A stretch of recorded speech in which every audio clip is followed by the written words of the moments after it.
చర్చలో వెనుకకు పోవాల్సిన అవసరమేంది అని మేము అడుగుతా ఉన్నాం.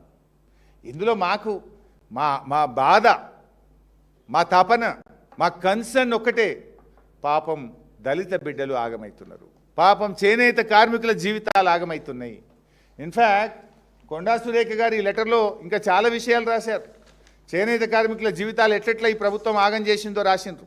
వీళ్ళు ఏం రాసిందంటే 7 నెలలుగా టెస్కో సంస్థ చెల్లింపులు అందక సహకార సంఘాలు తీవ్ర ఆర్థిక ఇబ్బందులకు లోనవుతున్నారు.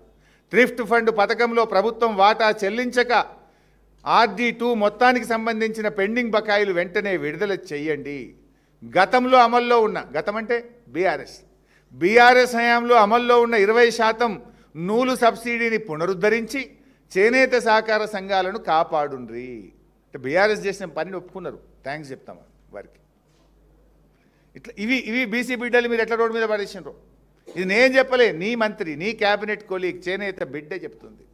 సో అవర్ కన్సర్న్ ఈజ్, నువ్వు కమిషన్లు తిన్నవా, నువ్వు ఏమైనావు, అది ప్రజలు చూస్తారు, దేవుడు చూస్తాడు. కానీ మా బాధ ఏంటంటే 40-50 వేల చేనేత కుటుంబాలు రోడ్డు మీద పడుతున్నాయి, వేలాది మంది దళిత బిడ్డల బతుకులు ఆగమవుతున్నాయి. ఈ కమిషన్కు నువ్వు మరిగినాక వచ్చే సంవత్సరం కూడా ఖతం చేస్తావు కదా. ఇది 10 ఏళ్ల నుంచి వాళ్ళు ఏదో కొంత బాగుపడి మా తెలంగాణలో మేము మంచిగుంటామని చెప్పి వాళ్ళు ఏదో మంచిగా బతుకుతుంటే వాళ్ళ నోళ్ళు కొడుతున్నావు కదా. నెక్స్ట్ టైం కూడా ఖతం చేస్తావు కదా. వాళ్ళ జీవితాలు ఖతమవుతాయి కదా. అది మా కన్సర్న్ చేనేత బిడ్డలు, మా కన్సర్న్ దళిత బిడ్డలు. వాళ్ళు ఇలా హైకోర్టుకు పోయి ఎక్కడెక్కడికో తిరిగి దరఖాస్తులు పెట్టి దండం పెట్టి తిరిగి వేసారిపోయింది కదా. ఈరోజు పరిస్థితి ఏం తెలుసా? ఇంత చేసిన రవిలు, నేను I'm challenging this government. School start అయ్యి 4 రోజులు అవుతుంది, నోట్బుక్లు వచ్చినాయా? ఇప్పటికి నోట్బుక్లు రాలే. అదో పెద్ద కథ చెప్తే నోట్బుక్లల్లా.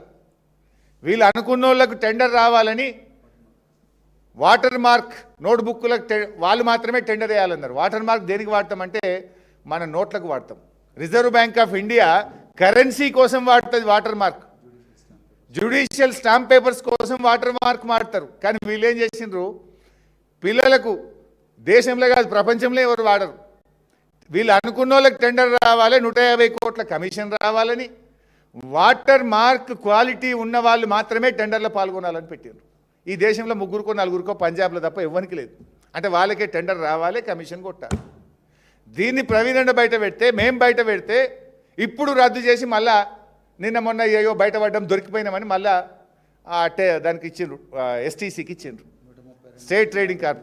135 కోట్ల నుంచి 50 కోట్లకు తగ్గింది. అంటే 85 కోట్లు బీఆర్ఎస్ పోరాటం వల్ల రాష్ట్రానికి మిగిలినాయి. అయితే ఈ ఆలస్యం వల్ల ఇప్పటికి నోట్బుక్ రాలే. స్కూల్ స్టార్ట్ అయినా నెల రోజులైనా కూడా ఇప్పటికి నోట్బుక్లు రాలే. నేను అడుగుతున్నా ముఖ్యమంత్రి, నీ మన్మనికి నోట్బుక్ లేకుండా స్కూల్ తోలుతావా? IAS అధికారులు మీ మన్మన్లో నోట్బుక్లు లేకుండా స్కూల్కు తోలుతారా? పాపం వీళ్ళు దళిత బిడ్డలు, బీసీ బిడ్డలు, గిరిజన బిడ్డలు, మైనార్టీ బిడ్డలు కనుక నోట్బుక్లు లేకుండా నెల రోజులైనా చదువుకోవాలి. ఏం చదువుకోవాలి? గతంలో చేనేతకు ముందే ఆర్డర్స్ ఇస్తే స్కూళ్ళు స్టార్ట్ అయ్యే నాటికి ఒక జత బట్టలు కుట్టి వాళ్ళకి ఇచ్చే అవకాశం ఉండే.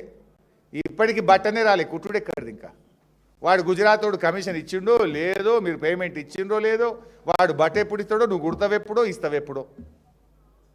అంటే మీ ఉద్దారకం వల్ల పిల్లల జీవితాలు ఖరాబ్ అవుతున్నాయని మా ఆవేదన. పిల్లల చదువులు ఆగమవుతున్నాయి. అరే నోట్బుక్లు రాకపోయాయి, వాళ్ళకి బట్టలు రాకపోయాయి, షూస్ లేవు, టై లేదు, పండుకుందామంటే కింద బెడ్షీట్ లేదు, కప్పుకుందామంటే షెద్దర్ లేదు, ట్రంక్ బాక్స్ లేదు, ప్లేటు లేదు, గ్లాసు లేదు. మీ తప్పుడు చర్యల వల్ల పిల్లల జీవితాలు ఖరాబ్ అవుతున్నాయి అన్నదే మా కన్సర్న్. దీనికోసం మేము మాట్లాడుతున్నాం. మాకేమున్నది ఇలా? ఇది అడగడం తప్ప, ఇది నేరమా? ఇది అడిగిన పాపానికి మా ప్రవీణ్ అన్న సతీమణి ఒక మంచి అధికారిగా పనిచేశారు. నేను మార్కెటింగ్ శాఖ మంత్రిగా పనిచేశాను. సోదరిమణి లక్ష్మీబాయి గారిని ప్రవీణ్ అన్న గట్టిగా గర్జిస్తుండని, ప్రశ్నిస్తుండని, నిలదీస్తుండని, వారిని అలా ఆగమేఘాల మీద ముఖ్యమంత్రి గారు చెప్పినట్టున్నాడు ఇవాళ పొద్దుగాల ఆర్డర్ ట్రాన్స్ఫర్ చేసేసాను. ది బెస్ట్ ఆఫీసర్ ఆ శాఖకే, ఆవిడ మార్కెటింగ్ శాఖకు ఒక పెద్ద ఆయువు పట్టు, సమగ్రమైన అవగాహనతో పనిచేస్తారు. ఎందుకు నేను అంత అథారిటీగా చెప్తున్నా అంటే, I worked as marketing minister for 5 years. I know her. ఇవాళ మా ప్రవీణ్ అన్న పోరాటం చేస్తే ఇంత చిల్లర, ఇంత చీప్ టాక్టిక్సా? ఇప్పుడు శ్రీధర్ బాబు గారి వైఫ్ కూడా IAS ఆఫీసర్ ఉండే. మేము ఎప్పుడన్నా Sridhar Babu is different, is politics, is a politician, ఆయనతో కొట్లాడతాం. ఆయన భార్య మీద మాకెందుకు? అద్భుతమైన అవకాశాలు వారి సతీమణికి బీఆర్ఎస్ పార్టీ కల్పించలేదా? ప్రవీణ్ అన్న కూడా ఆ రోజు బీఎస్పీలో ఉండే, విమర్శిస్తుండే. అట్లని మేము ఎప్పుడన్నా ఆలోచించినామా?